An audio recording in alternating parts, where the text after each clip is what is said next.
Section 5.5 is all about integration by substitution. And there's kind of a lot of jargon here, but I'm going to go ahead and read to you what I think are some of the most important things. Now, this first page of notes I wrote because the textbook doesn't go back and sort of tie this to things that you guys have already learned before.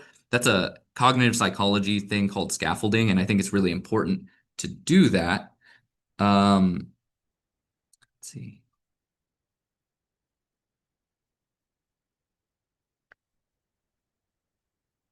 Okay, cool beans. Just making sure. Got a little paranoid for a second that I wasn't recording, but it is recording. Okay.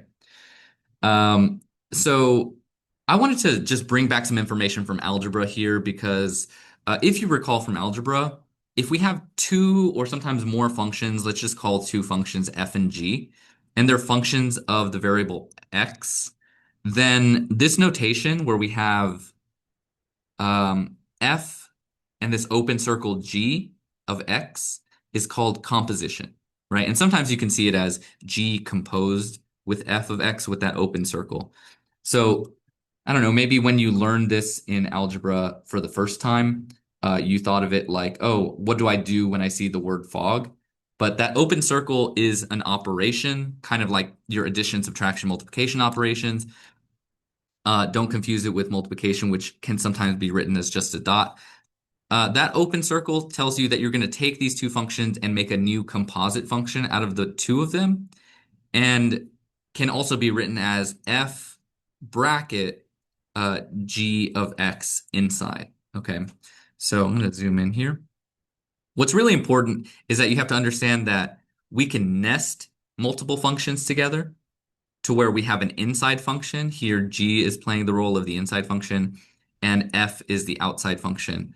But you can think of this mechanistically like, well, here's a very simple analogy. Let's say that you have x, and that is your dirty laundry, right? In order to do your wash, right, to wash your clothes, you need to take that dirty laundry and then you plug it into some machine. We could call that g of x, right? That's going to be our washing machine. And then that spits out some product, right? Some end result of that process. You might call that your clean clothes, but it's also clean and wet, right? So we would never want to, let me go ahead and minimize this thing. We would never want to do our laundry and just end at the washer stage, right? Unless you have some sort of process where you're taking your wet clothes out and you're hanging it on the line and you're letting it just air dry or something like that. We would typically take that end result of the washing process and then plug it into another machine, right? So we could take this thing here and plug it into another machine. We might call that f of x or the dryer.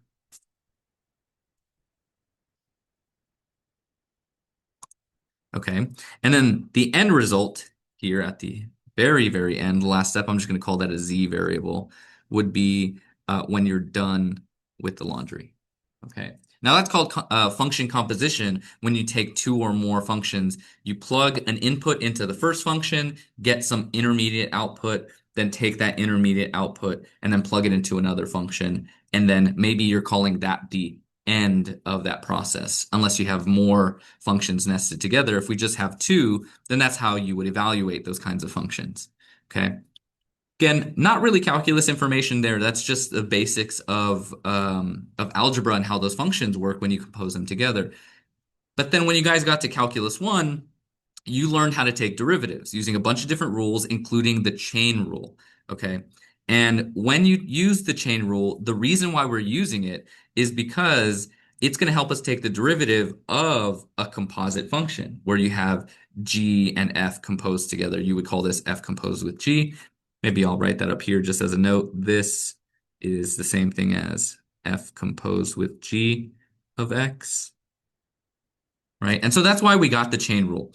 And essentially what the chain rule said is if we wanted to take the derivative of some function that was composed with another function inside of it, then what we would first do is take the derivative of the outside function, leaving the inside function intact, leaving it alone and unchanged, then multiplying that by the derivative of the inside function as some sort of factor, right? That's going to be either on the end or sometimes you can move it to the front. It doesn't really matter because order for multiplication doesn't matter, but that was the chain rule. Does that sound familiar? Okay. So in this section, 5.5, we're going to be looking at some functions that are more complicated and having to take the integral of them. And so if you think of this as the derivative goes in one direction and then the integral is by the fundamental theorem of calculus, kind of like the reverse operation, then we need to be able to take some of these complicated looking expressions that might look like a derivative of some function times the derivative of the internal function and take the antiderivative, right? Or find an antiderivative in the case of indefinite integrals. Okay. So we start off this section with theorem 5.13, which says, let G be a function whose range is an interval I, and let F be a function that is continuous on I. If G is differentiable on its domain, and F is an antiderivative, this is capital F is an antiderivative of lowercase f on I, then this expression here is true. Okay. Now, again, I'm going to read this a second time just because it's a lot of jargon here when you're reading a math textbook, and we really want to make sense of this. Here we're thinking of G as the internal function, right? So this is the inside function.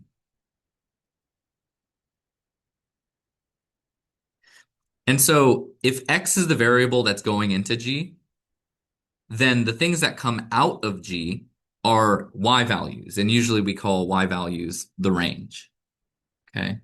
Like the output values. So this is saying let G be a function whose output values are on some interval I, okay? And then F, well, that's the outside function here.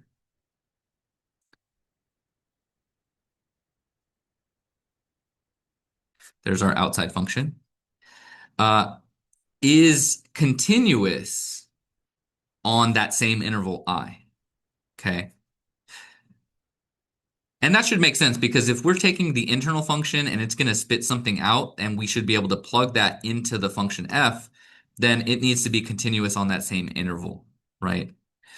If g is differentiable on its domain, so if this is differentiable, you can take the derivative of it, and the capital F is the antiderivative of the lowercase f, then we can write that the integral of this composition of functions, and really this is kind of like the end result of the chain rule if you look at it, where you have the derivative of some outside function times the derivative of the inside function, then we should be able to just say, okay, that is all just the antiderivative of the outside function, where the inside function is going to be staying the same.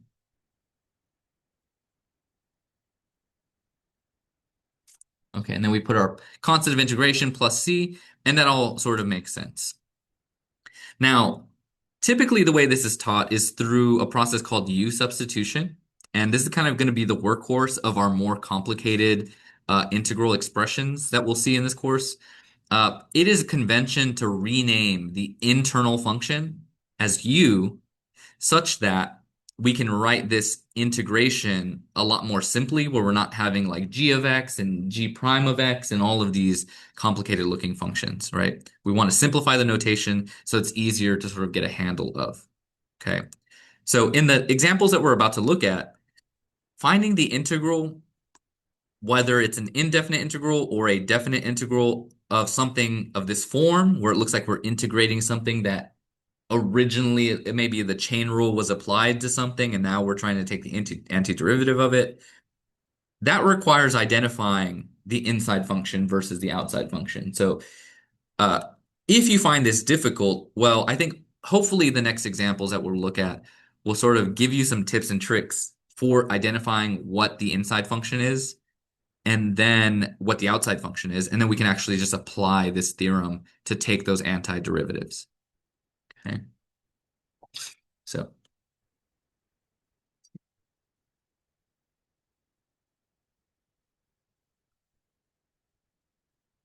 all right. Let's take a look at our first example.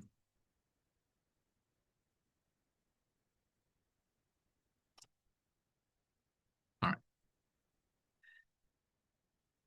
So, example one in the textbook says find the or an antiderivative. So, this is an indefinite integral of x squared plus 1 to the second power. Let's see, times 2x dx. And I'll zoom in here so it's a little bit nicer to look at.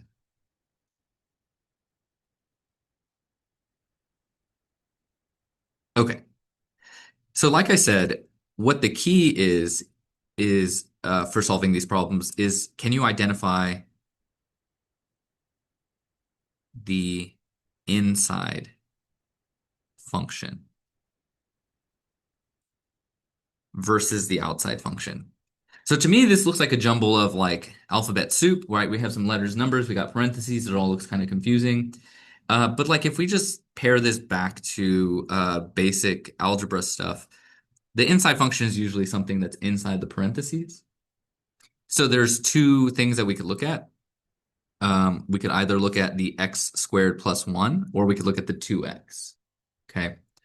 But the inside function um, usually, well, let's put it this way. In terms of what we're looking for f composed with g of x times g prime of x.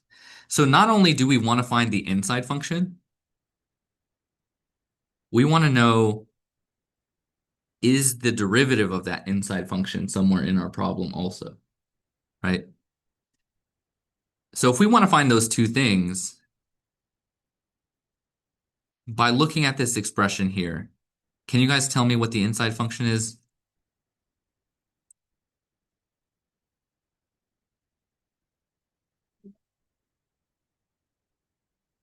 It's not the 2x.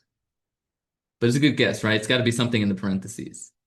Now, the inside function is going to be a little bit more complicated because if we're looking for something that's of the form, f composed with the inside function times the derivative of the inside function, if we look at the x squared plus 1, right?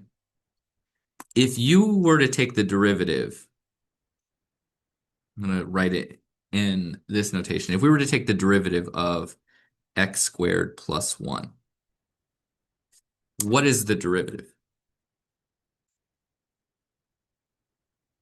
What's the derivative of this expression on the inside?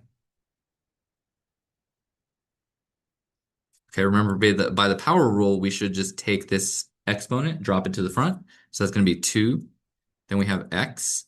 Then we subtract a 1, right? So that's going to be the 1 power. And then the derivative of a constant is just 0, right? So this is the derivative, right? So that means that this guy has to be the inside function. And then this 2x is the derivative of the inside function, right?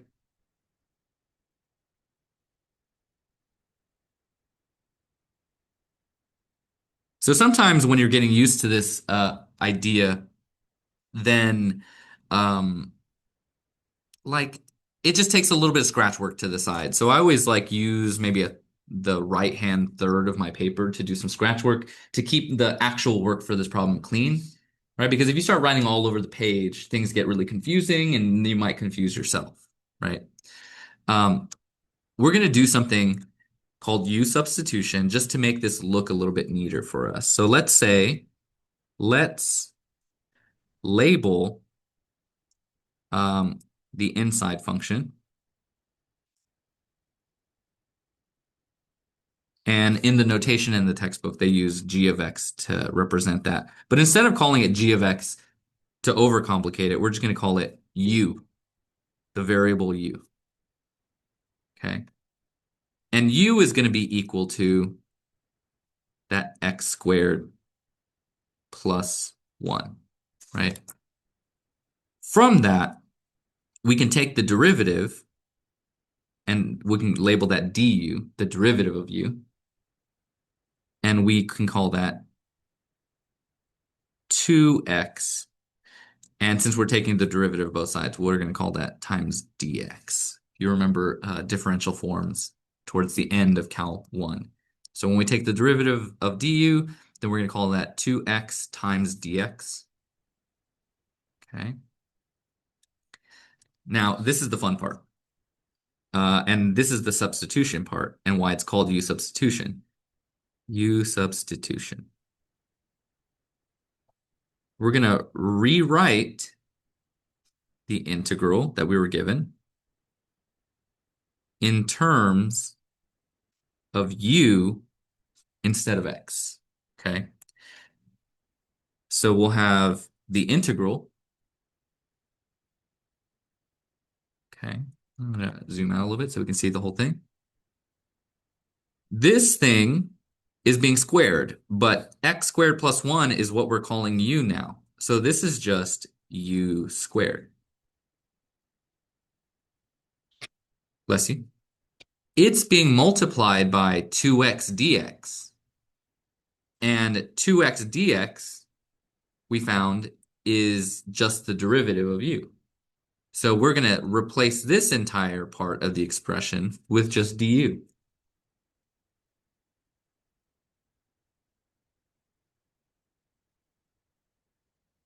So again, the substitution bit here that we're doing where we're calling the internal function u and then calling this outer part the derivative of u helps us set up the integral so that this looks very simple, right? In terms of this new variable u, we can take its integral by just saying, okay, we're going to add 1 here and then divide by that new exponent. So this is going to be 1/3 u to the third plus c. Okay, just applying the power rule.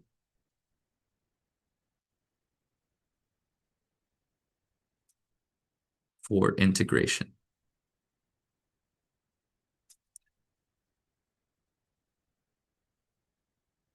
Okay, any questions so far?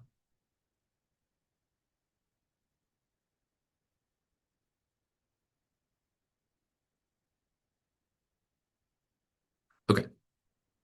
Well, we want to put our answers in terms of the original variable, not in terms of u. Remember, u is the variable that we substituted in for something. So to get our final answer, we're just going to rewrite this as 1/3, and then wherever the u was, we're going to back substitute what we labeled it as. So we said u was equal to x squared plus 1, so we're going to put x squared plus 1 inside the parentheses. We have this third power plus c, and that's it. That is our sort of general form of our antiderivative, right? 1/3 times this internal function x squared plus 1 to the third power now, plus our constant of integration. Okay. Any questions about that example?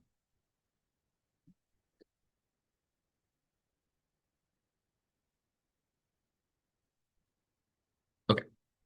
Let's look at some more examples then. Hopefully this becomes clearer. And obviously, for the first example, I'm going to go through it slowly so we can write a bunch of notes. But once we get the handle of it, it should be much quicker to get through. So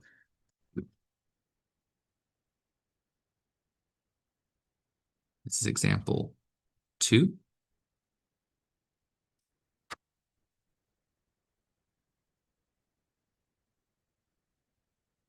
Let's find the integral of e to the 5x times 5 dx.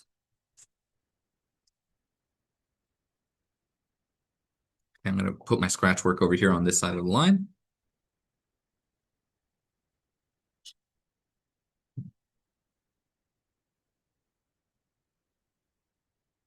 Okay. So what kinds of functions are we looking at here? What kinds of functions look like they're being multiplied together? Do you guys remember what these kinds of functions are called? Exponential, right? So we have an exponential function, e to the something, right? I'm just putting blank parentheses there because that's an exponential function. We have this thing in the exponent, which is, I'm just going to write it as 5 to the x. This is just a linear function, right? And this over here is just a constant function. It's important to be able to know what to call certain things just so that we're not drawing a blank there. But now, if we look at these kinds of functions, can we say like, okay, if I take the derivative of one of these kinds of functions, will I find another function that's embedded in this problem?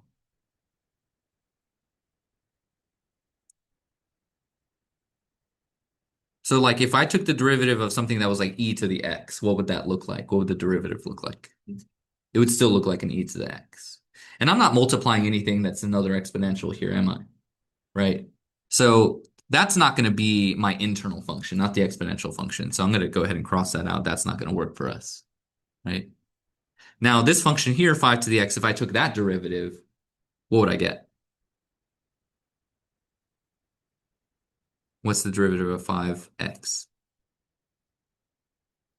Maybe it's just 5, right?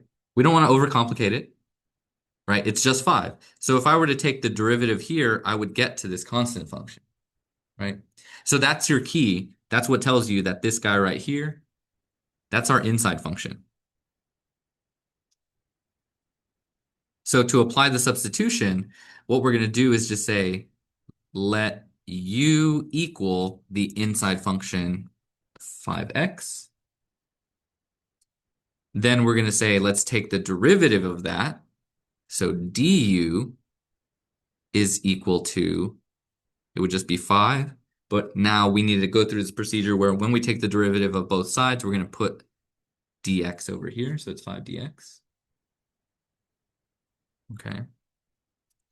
And now we can go ahead and do our back substitution. So we're really looking at the integral of e to the u, right? Because that's what we're labeling as our internal function, times we have 5 dx. Well, that's the same thing as du, right? So now I'm just going to replace 5 dx with du.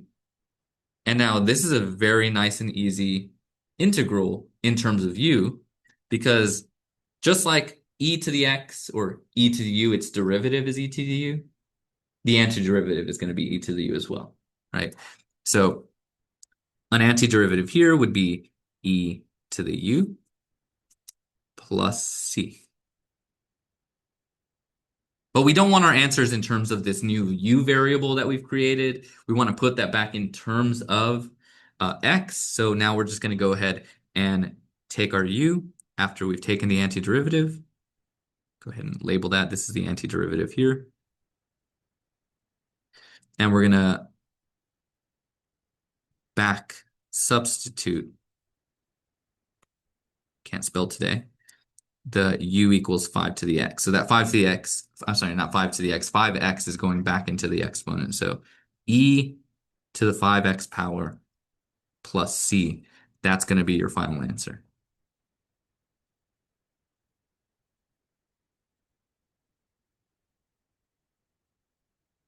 Any questions, comments that seem kind of difficult, easy? Feedback is useful just to know where you guys are, because otherwise I'm just dragging you through this blindly. Easy.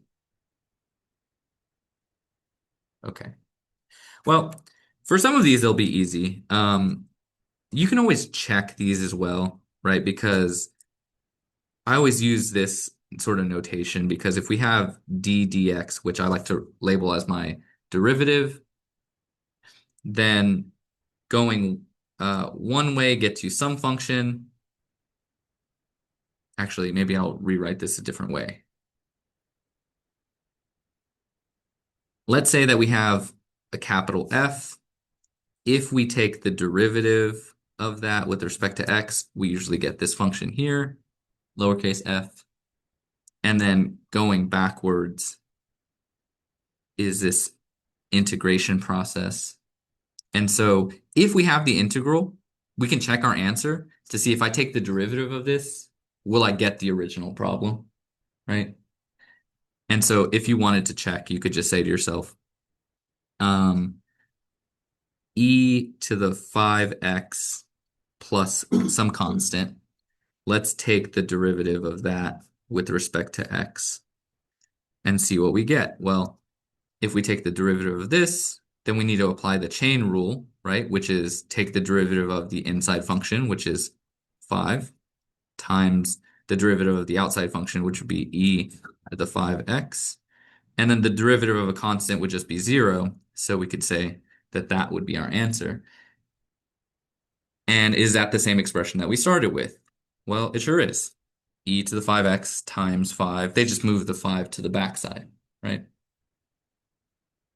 Okay, so that tells us that we got our antiderivative correct. So you don't have to check every single one of these, but it's really nice to have a process where you can check your answer to make sure that you're on the right track. Because sometimes you're not able to get to Math World or ask somebody for help, and it's nice to be able to check these things on your own. Okay. Let's look at our next example. Actually, I need some more paper though. And the paper is actually under here.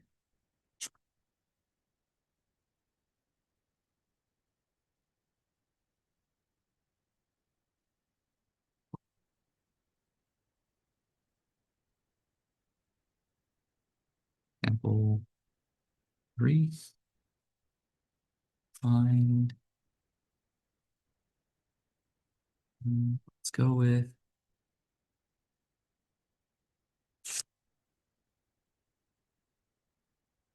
the integral of 3x squared times the square root of x squared plus 1 dx. Okay.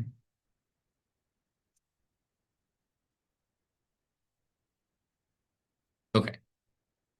Now, do you think that going through those first two examples would be enough for you guys to be able to do this one on your own? You guys want to see this one? Okay. All right. So let's walk through this one together. Um, First, right? Can we identify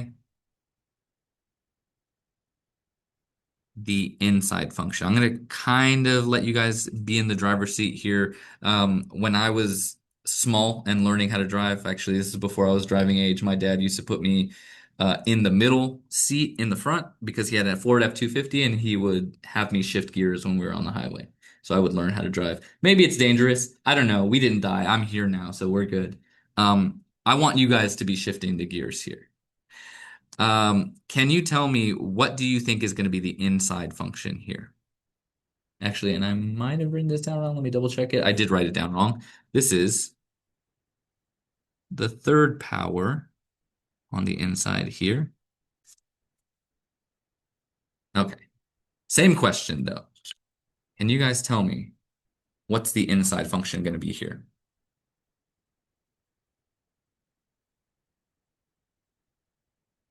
To 3x squared. It's not the 3x squared. What else could it be? Because remember, the way you find the inside function is like, does its derivative appear elsewhere in the problem? So you want to sort of like break up the pieces and then take the derivative of those pieces, right? And so, Karina, what do we got? It's gonna be the square root. It's the 3x to the third power. It's going to be the x to the third power plus the 1, right? So let's see how that works, right? And this is why I say when we get to calculus, you really want to FAFO, you're right? You just want to try something, see if it works. If it doesn't, then that's not a big deal. Just try something else. You're going to be poking around to see what works, and sometimes your first guess doesn't work out. That's fine. So let's say that this here is our internal function. And our internal function is usually inside of something, right? Inside parentheses or inside of a square root. We saw in the last problem, it was inside the exponent. So let's label that u for our inside function, right? X to the third plus 1. Then the second step is to find its derivative. So we're going to take u, we're going to say du, its derivative, is equal to what? 3x squared, right? And then we always want to put that dx here, just acknowledging that we took a derivative. Now, is 3x squared in this problem? It sure is. It's in the front, right? Do we have 3x squared dx? Well, it might not be in the same order, but we have a 3x squared and we have a dx here. So think about these factors as being multiplied together. If you wanted to, you could rearrange this. So if you wanted to, at the very beginning, we could rewrite it as we're finding the integral of the square root of x to the third plus 1. And then we're going to take this 3x squared and say times 3x squared dx.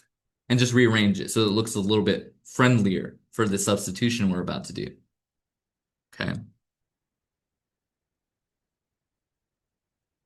So if I acknowledge that this guy was the inside function, that's what we're going to call u now.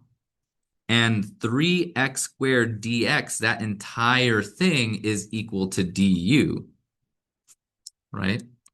So now I know that this integral is equivalent to the integral of the square root of u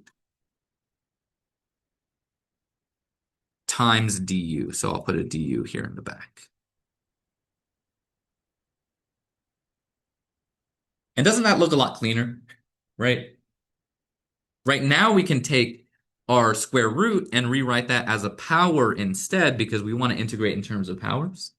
So we integrate u to the 1/2 power du.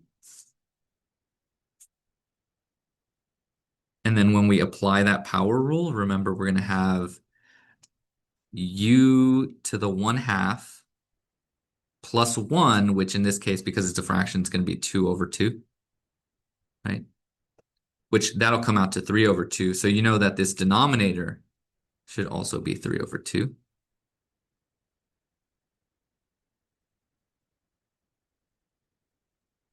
Which means that this will be 2/3 when we flip the denominator to the reciprocal. U to the 3/2. Okay, just pausing to make sure I don't make a little mistake. Because sometimes you have so many fractions that you're accidentally flipping things in your head, right? Plus c. And that's the integral, right? In terms of u. Right? Because once we did that u substitution, the complicated looking problem collapsed into something that looked a lot simpler. And now we can say, well, this is just going to be equal to, let's back substitute, right? So once we have this, the third step is just going to be back substitute so that we have it in terms of x. Because if you type this into WebAssign, you're going to get it wrong in terms of u, right? We want to go back in terms of x. So this is going to be 2/3. And then in parentheses where the u was, we have x to the third, x to the third plus 1, right? That was what u was. We have this new exponent, 3/2 plus c, and we can call it a day.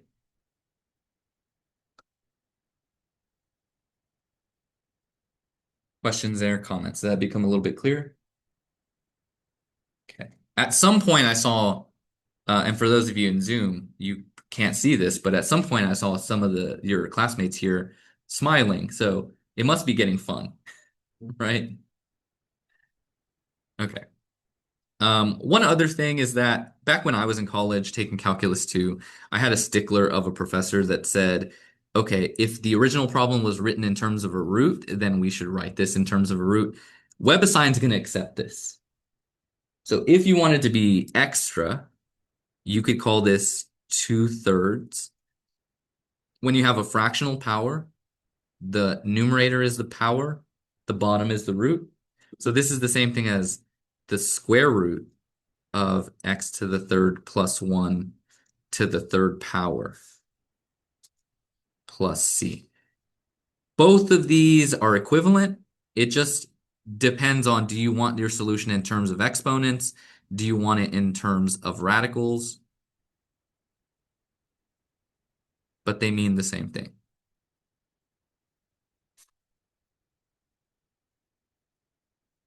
Okay. So you're going to be doing a lot of flips and acrobatics with math here. So at a certain point, doing like 15 problems in your WebAssign homework may become cumbersome. You might get tired and feel a little bit lazy. There's nothing wrong with that. So if you want to stop and leave it as an exponent here, that's perfectly fine. Okay. Questions, comments. Okay. All right.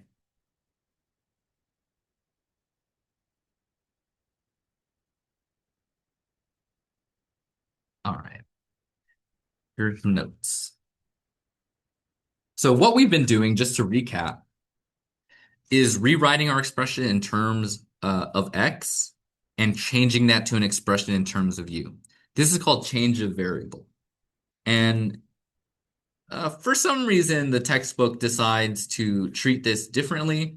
Um, we've been doing change of variable this entire time. Um, and really, when it introduces what we've been doing, this U substitution, it does it a slightly different way with more cumbersome notation. But I think the U substitution is going to be very useful for you guys as you get through this homework and as you progress into more complicated maths. So let's do another example where we're using that change of variable. So let's look at, for instance, number 4. Yeah, let's look at number 4. Let's find, we have the square root of 2x minus 1 dx. We want to integrate that. And it should seem simple enough. So can you guys tell me, by looking at this integral, what is the internal function?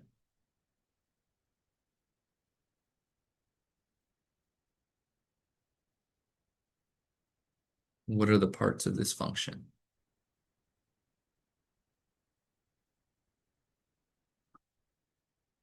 Even wrong guesses are better than no guesses. 2x minus 1. The 2x minus 1, right? So let's call our inside function u, right? That 2x minus 1. It's our step 1, right? Identify the inside function. Then we'll go ahead and take the derivative of that, call that du, and that's equal to what? Yeah, it's just 2. Don't forget to put your dx. Okay. Is a factor of 2 somewhere else in this function? Right? We've identified the inside function. I'm going to cover it up. Is there a 2 dx in this problem? No. We only have a dx.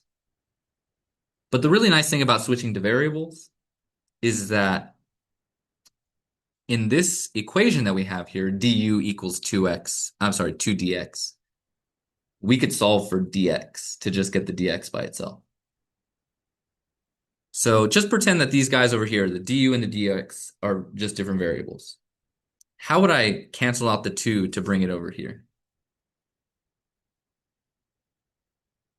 Very simple algebra. I'm going to go ahead and do it. Divide. Yeah, that's exactly right.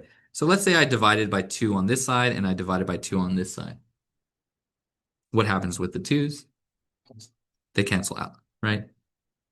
And so now we have dx is equal to, well, I'm just going to call this 1/2 du. And that's all we really needed to do because we're trying to replace the dx, right? And dx is now equal to 1/2 du. So I'm going to go ahead and make that replacement where this inside function is u. This dx, we now know it's equal to 1/2 du. And that might feel a little bit strange right now, but when we write it down, we're going to see it's not that strange. So we have the square root of u times 1/2 du now.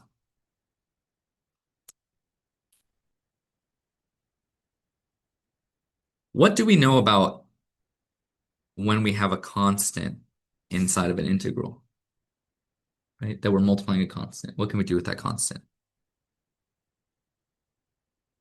Like, pull it out. You can pull it out. We can pull it out of the integration. So we're going to pull out that constant. We have 1/2 times the integral of, just because I'm sort of getting antsy here, I'm going to change this to u to the 1/2 power instead of square root du. You guys okay with that? And this is a lot simpler of an integral, right? We can go ahead and say to ourselves, let me go ahead and sort of partition this so that we know this is my scratch work. I'm going to go ahead and take the integral of this now. So that's 1/2. And then if I take the integral of this, I should have, I always do the exponent first in my head. So that's how I'm going to do this. So u, if I add 1, that's going to be to the 3/2 power. And then that helps me remember to flip that and then multiply that as my scale factor. So it's going to be 2/3 here, like so. And then we'll put plus c. Now, if we want to, we can go ahead and multiply these fractions, these scale factors together. So 1/2 times 2/3. If you throw that in the calculator, if you're not too strong with fractions, you might not remember that you can cancel this out. It was just going to be 1/3. U to the 3/2 plus C now. And now all we need to do is back substitute U into our antiderivative. So that's going to be 1/3 times 2x minus 1 now to the 3/2 power plus c. I'm feeling lazy. I don't want to write that back as a radical, but you can if you'd like. That's our answer. And an unfortunate stray was caught by that 3. I'm not crossing it out. I just didn't get the proper height when I tried to box that in. Okay. And now we can zoom out and see a little bit of rewriting. Never hurt anybody. In fact, it can make some of these integrals look a lot easier to deal with. Questions about that one?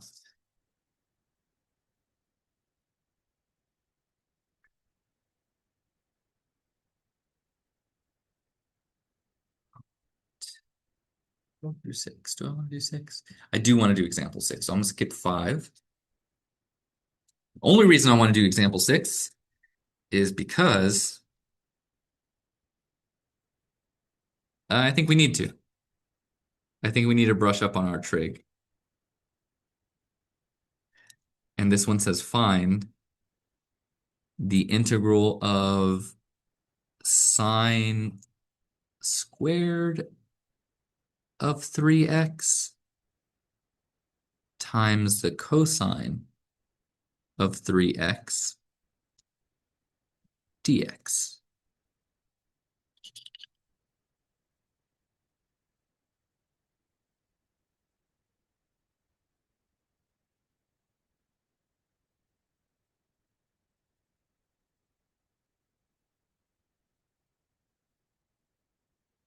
Okay.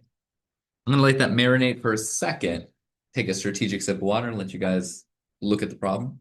Remember, we're trying to identify the inside function versus the outside function. And the inside function, its derivative should be in the problem somewhere.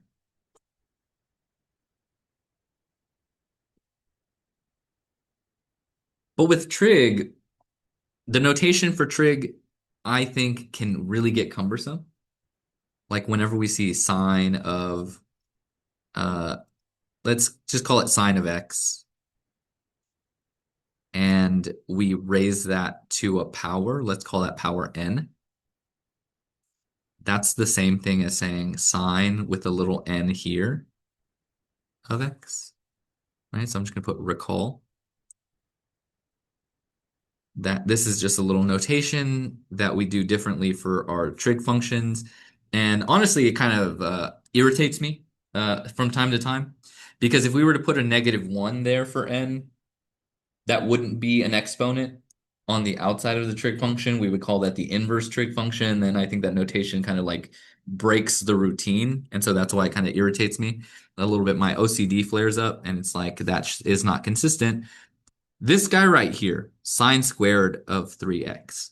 Instead of writing it with a little square on the sign, I think it's nicer to identify that is the same thing as sine of 3x on the inside with the square on the outside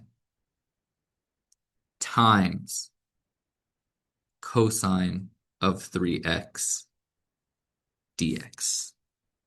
So now that we've done that, we've rewritten it. Can you guys tell me what's the internal function? And is its derivative somewhere in the problem?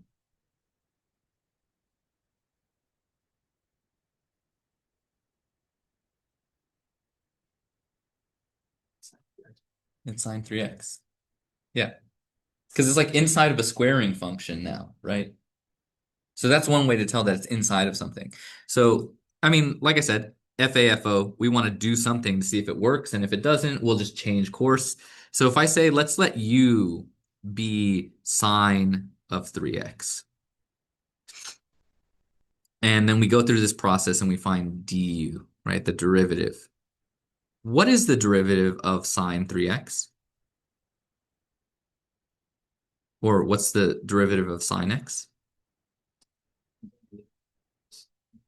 Not negative cosine, just cosine, right? So this is going to be cosine 3x. But then we have to apply the chain rule, right? And the chain rule says if I take the derivative of sine, it's going to go to cosine. And then I need to multiply that by the derivative of the internal function. And the derivative of that's just going to be 3. dx is going to go at the end there. So again, I want to do this example just to get some juices flowing to remind you guys how these trig function derivatives look.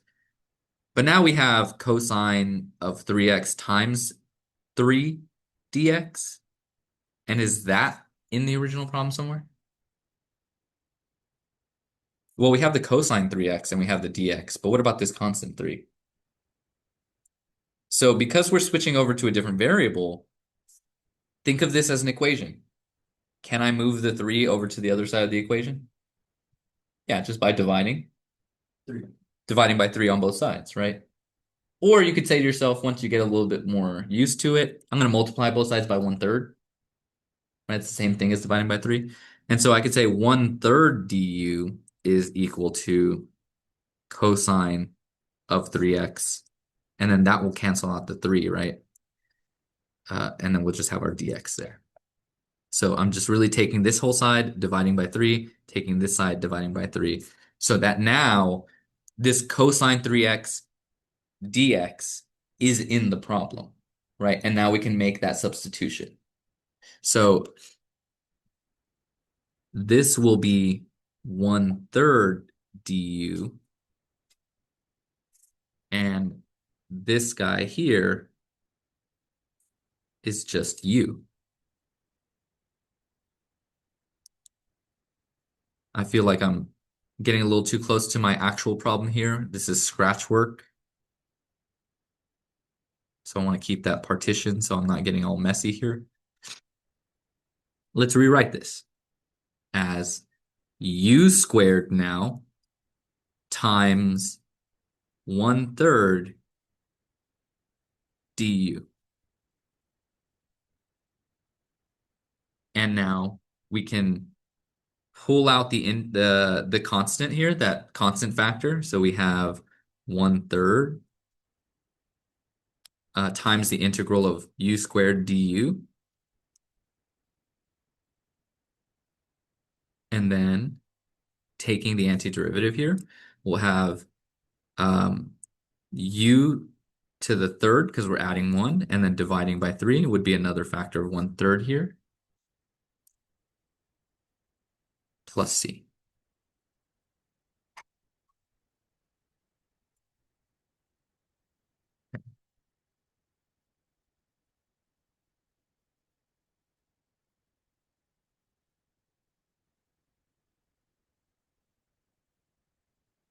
So now we can just back substitute what u was equal to. And actually, don't want to call this 1/3. Let's simplify that. 1/3 times 1/3 is just 1/9. And then u is just equal to sine of 3x to the third power plus c. Okay, now if you want to be cute, you can write it as 1/9, and then we can call it sine with the little 3 here. I think that WebAssign automatically puts that exponent when you try to type it on the outside of a sign, it'll put it in the front or like in the middle. But these are the same thing. Okay. So however you want to write that, be fine with me. Questions, comments about that example? Okay. How's that feel so far? Okay.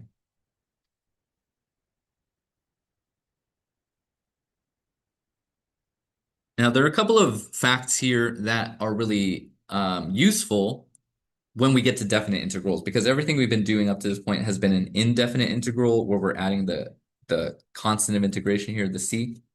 But let's say that I had those lower limits and upper limits for my integration. How could we sort of approach that two different ways to evaluate that definite integral? So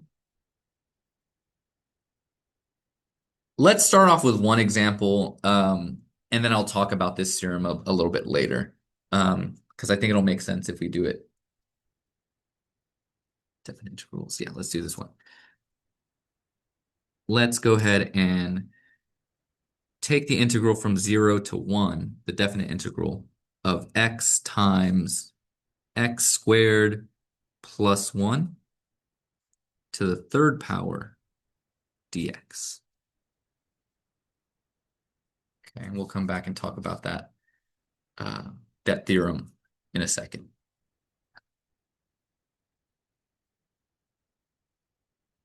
So we're gonna, do our u substitution like we did before. Can you guys tell me what the inside function, the internal function is for this problem?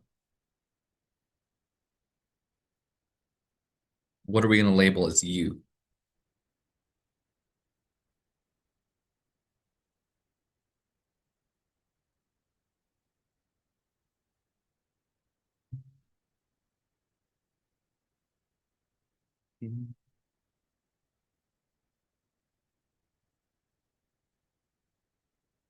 Okay, so maybe if that's still difficult, we might be a little bit bashful in class, but let's like look at the parts of this function.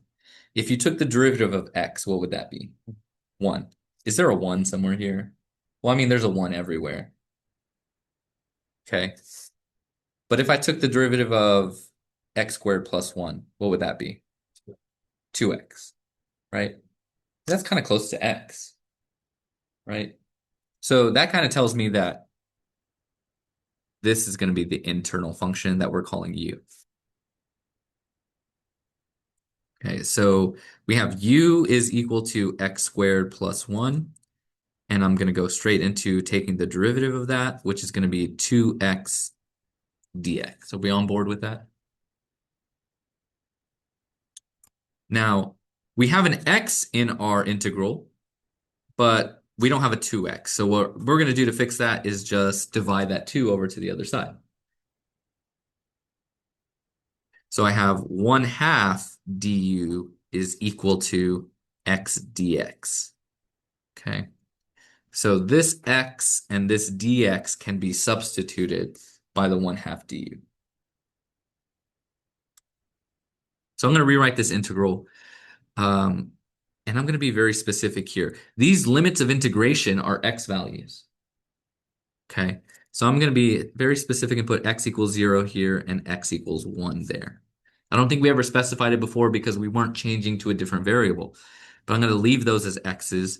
Now I'm going to make my replacement. So this is just going to be u to the third power, and then x dx, that's equal to 1/2 du. So I'm going to pull the 1/2 out, and I'm going to put the du here, just so it's written nice and neatly.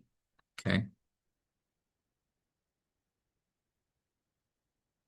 So that means that we can take the antiderivative of u to the third power, and that's going to be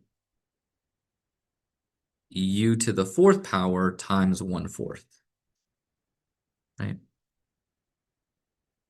Plus c. But we want to evaluate that from x equals 0 to x equals 1. We can't evaluate this until we switch back to our x variable. So we need to replace the u with whatever we defined it to be, which was at x squared plus 1. So this is going to be 1/8 x squared plus 1 to the fourth power.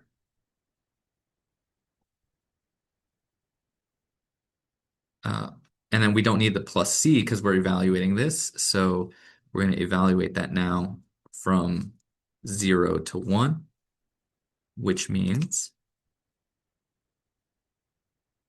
this is going to be, let's see, what's the first part going to say? 1/8. Let's go with 1 squared plus 1 to the fourth power minus, uh, sorry, I'm just trying to get my color coordination right here. 1/8 0 squared plus 1 to the fourth power. You guys okay with that? Okay. So now, whether you're using the calculator or you're evaluating this by hand, we can just let it go. Let's see. The inside of this is going to be 1 plus 1, which is 2 to the fourth power. So that's going to be 2 times 2 is 4, times 2 is 8, times 2 is 16. So this is 1/8 times 16 minus, over here, this is going to be 0 plus 1, which is 1 to the fourth power stays 1. So it's going to be minus 1/8. And if we wanted to, we could think of this like 16/8 minus 1/8. So that should be 15/8. I'm going to zoom out just so that we can see that whole thing.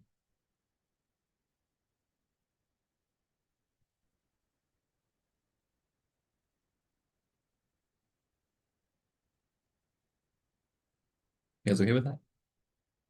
Okay. So what this section of the chapter is really talking about is this theorem. It says that if we have a function and we call it u is equal to g of x, and this is what we've been calling the inside function, right?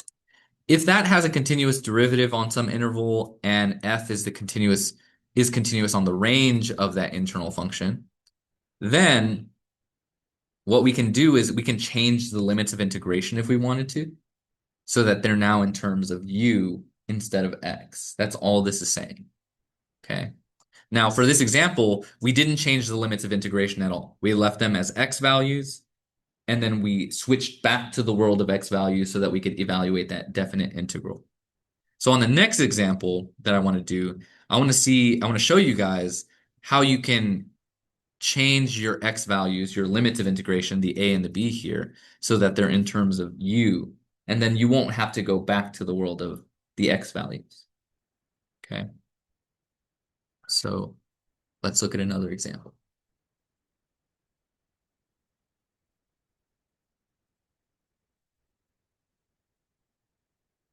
So we're going to integrate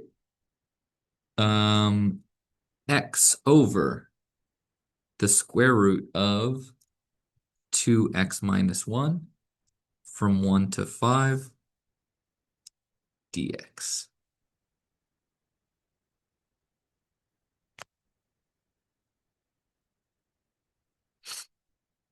Right off the bat, I'm just going to rewrite this because I think that this looks ugly as hell. Okay. I don't like fractions. I don't like radicals. I want to put radicals in terms of exponents, and I want to put fractions, if I have a variable in the bottom, as a negative exponent, right? So I'm just going to rewrite the problem so that it looks better, easier to work with for me. So I'm going to put x times 2x minus 1, and this is going to be the negative 1/2 power dx.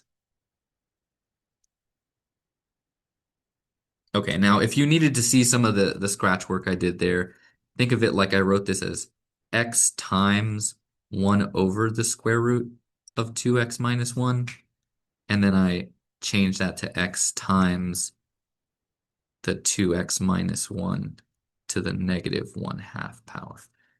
Hopefully that was clear. But if it wasn't there, we have our little steps up to the side. Okay.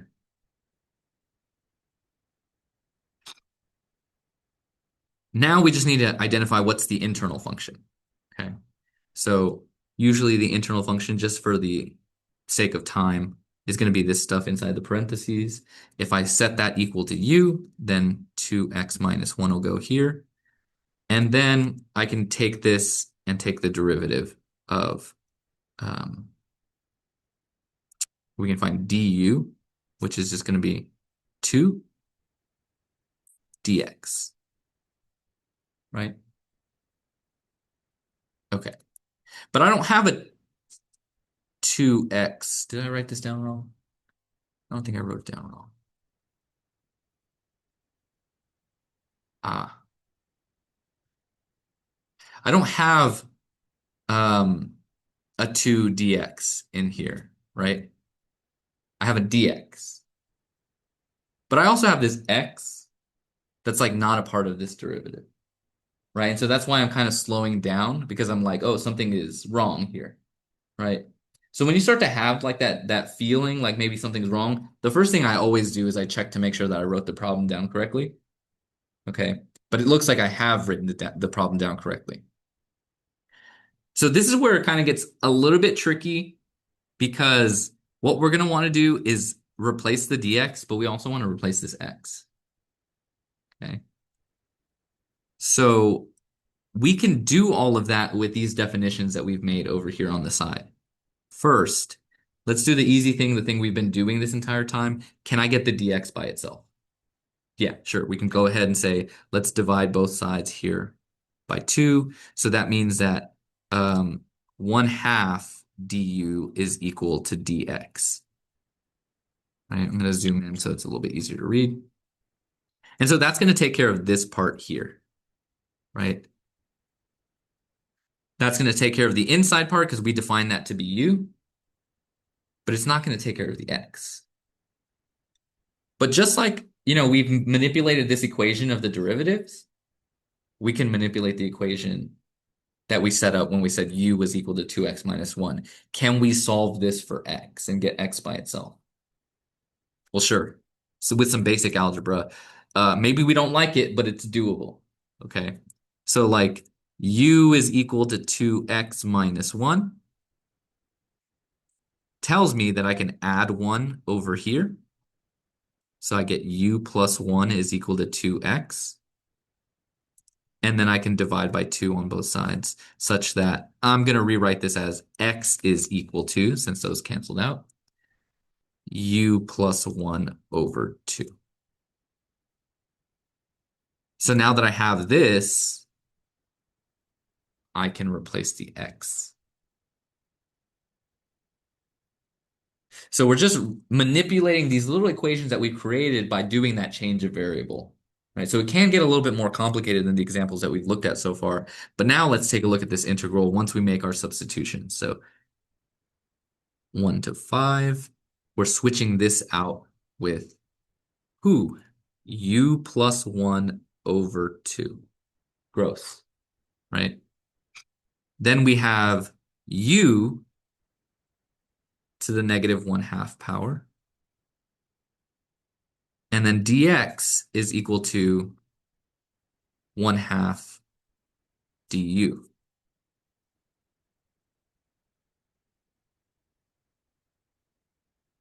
Okay. Now there's some algebra that we can do here. Like let's pull the constant, that 1/2, out of the integral so we don't have to deal with it. until later. Um, that takes care of that. Then I have, mm, I don't know how comfortable are you guys with multiplying something times a fraction here? On a scale of 1 to 10? And for those of you in Zoom, can you put it in the chat? Scale of 1 to 10, how comfortable are you with multiplying this thing by this thing? 10 being I'm comfortable as hell. I'm so chill multiplying that. 5? Okay. So we need to multiply these so that we can sort of compare them. Okay, we're getting sort of like feeling mid reviews for multiplying those two guys out, right? Okay. Um, don't worry about that. I'm gonna step over here and do some scratch work, which is when you multiply, let's say u plus 1 over 2 times u to the negative 1 half. I'm going to put this negative 1 half, sorry, u to the negative 1 half over 1, so we have two consistent fractions, right? And then when you multiply fractions, you just multiply the top times the top and the bottom times the bottom, right? You're just multiplying straight across. So in reality, this guy here is going to have to distribute here and here. Okay. But when you multiply variables that have different exponents, you add those exponents. So we want to just take care there. Instead of calling that u to the 1 power, since I need to add it with a fraction, I'm going to call it 2 over 2. Are you guys okay with that? Maybe not. But maybe we'll review, right? So if I multiply u times u, I add their exponents, and 2 over 2 minus 1 over 2 is going to be u to the 1 over 2. And then on top, I'll have plus, and then we distribute that here. 1 times anything is going to stay that negative 1 over 2 exponent, right? So I distribute on top, and I just multiply these two numbers on the bottom. So I'll have that over 2. And if you don't like having this big ass fraction with a single denominator, remember that both of these are being divided by 2, so you could just call this 1 half u to the 1 half power plus 1 half u to the negative 1 half power. Okay. A lot of little scratch work just to bring back some of these like basic little concepts from algebra. And I told you guys last week, and I'll tell you again, algebra is going to kill you guys. It's going to be the hardest part. It's not the calculus that's complicated, right? It's remembering all these little tiny rules from algebra. Okay. But now that I've done that, I've taken this 1 half out of the integration, and now I multiplied those two together, right? Because it's just kind of like polynomials if you think about it that way. I'm just going to put this back in as 1 half u to the 1 half plus 1 half u to the negative 1 half. And all of that has a du. So now we could just integrate these separately, right? Because you have the addition of, or the sum of two things inside of an integrand. So we'll go ahead and take the integral of those separately. You could say to yourself here, I could factor out the 1 half and then multiply it by this guy on the outside, but I don't want to overcomplicate things. So we have the 1 half on the outside. On the inside, we can go ahead and take this integration. And that's going to be, we add 1 here, so that'll be 3 over 2. So I'm going to put u 3 over 2, right? So that means that I'm going to divide by 3 over 2, which means I'm going to multiply this 1 half times 2 over 3, right? So that's going to end up being now a factor of 1/3 instead.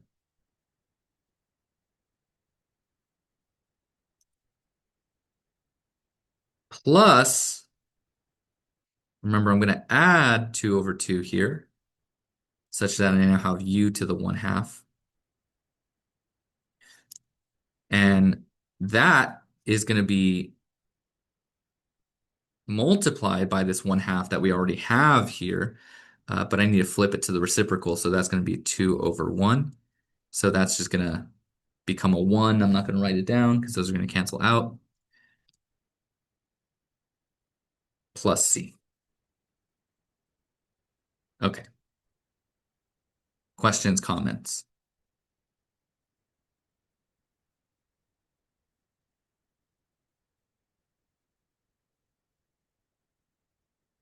Now, I said before, for this example, if we wanted to stay in terms of U, we could evaluate this in terms of U. But the thing we would have to do first is look at our constants of integration here, or our limits of integration.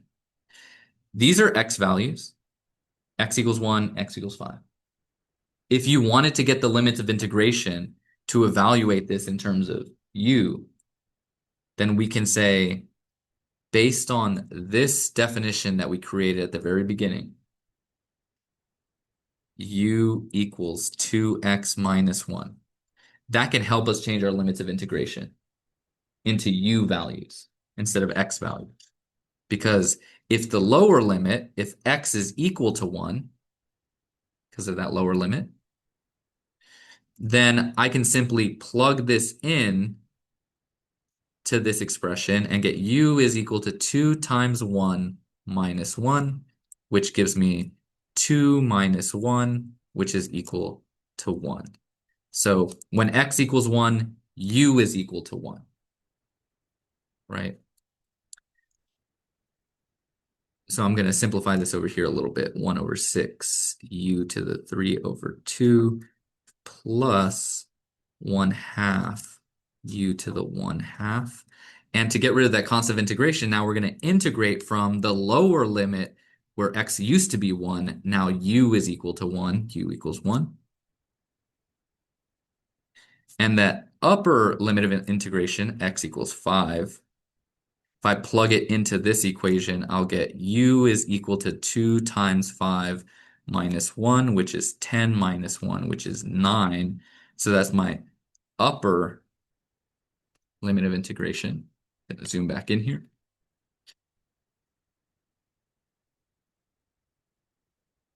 And hopefully your minds are sufficiently blown because now I can just simply evaluate this integral in terms of U now.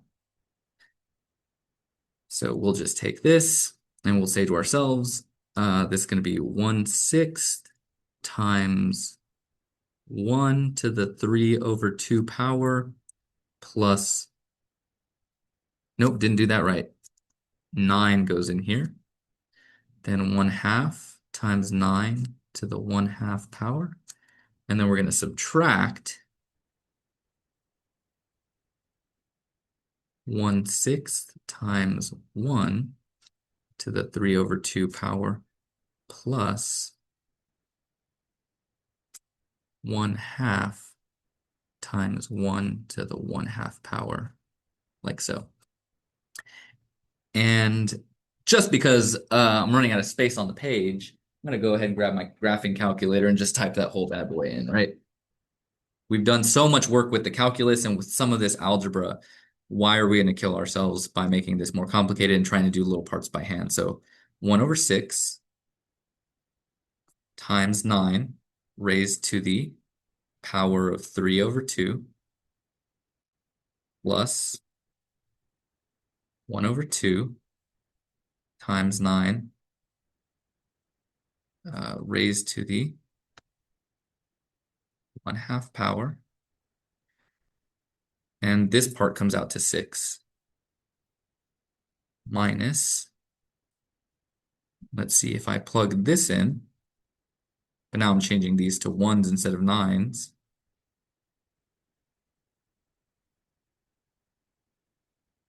2/3. And I'm just going to let the calculator do that subtraction for me because at this point I'm kind of like spent mentally, right? 16 over 3.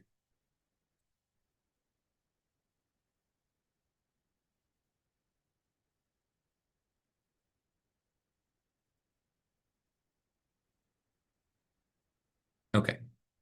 Now, I think that you guys have had it with me for today, so uh, I'm just gonna let you sort of marinate on this set of notes. At the very end of the chapter, it kind of throws this integration of even and odd functions at you. So I'm going to let you guys write this down and then we'll call it a day for now.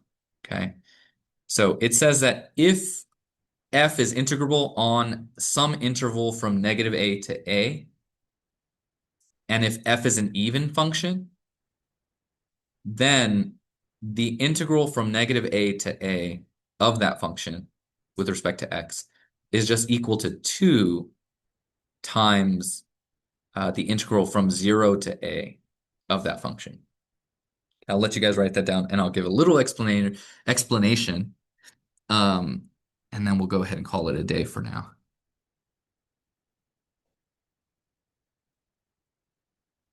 And so you guys can see it a little bit better.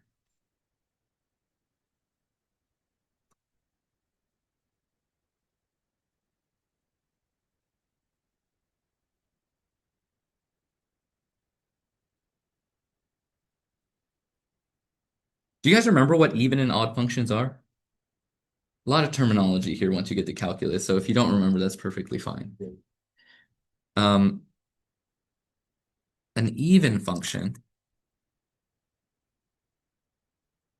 the formal definition is if f is an even function, then if I have f of negative x, then that's equal to f of x. But I think like visually, um, if we had like some sort of example, then that would make a lot more sense. So let's say I had, this is my x-axis, this is my y-axis. Okay. For an even function, if I have some interval, let's call that from negative a to positive a. What an even function is, I'm just going to use an example like an absolute value function is an even function, right? An even function means that if I put a negative value into the function, that the y values are positive, right? And in layman's terms, if you look at this graph that I've drawn, and again, I'm just using the absolute value function as an example, the even function is symmetric across the y-axis, right? So this area over here from negative a to 0 is the same size, right? Has the same area as this region from 0 to a. So what this little note is saying is that, well, what's the point of integrating an even function if we know it's symmetric across the y-axis? If we're integrating some interval from negative a to a, right? These are the same distance from 0. Then what we could say to ourselves is instead of integrating from negative a to a, let's just integrate from 0 to a and just double it, right? Because that's going to be the exact same total area as these two pieces of this triangle in this example. Okay. For odd functions, just to remind you that definition again from algebra, I know it was a long time ago. For odd functions, if we had f of negative x, then that resulted in a negative y value.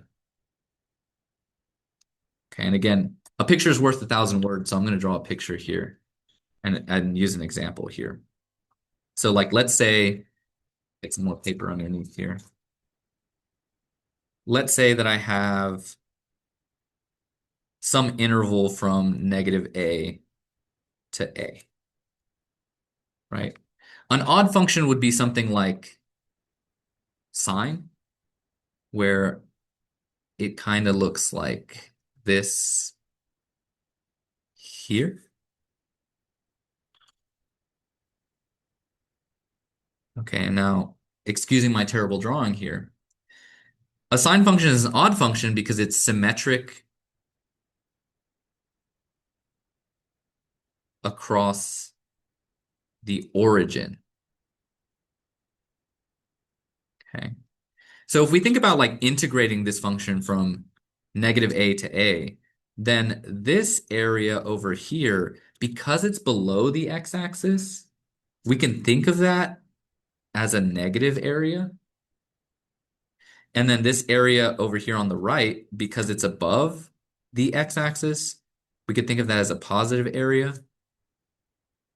So if we integrated this entire function, this odd function, from negative a to a, well, if this is going to be a negative valued area and it's the same size of this positive valued area, then that means that integrating from negative a to a for this odd function is just going to be zero because those areas are going to cancel each other out. Does that make sense? Okay. So that was kind of the last thing that was thrown there at the end of the section. I don't think that there's a problem in the homework that involves even and odd functions, but I think it's a really useful idea in case later on we come to an integral where they do something with even or odd functions just to make things simpler for us.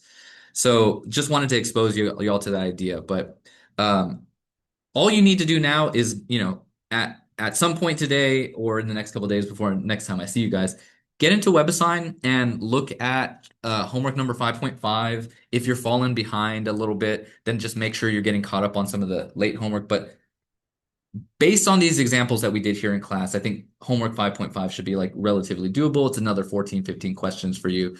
If you have any questions, shoot me a message in Canvas. Otherwise, I'll just see you guys on Wednesday. Okay. Take it easy, y'all.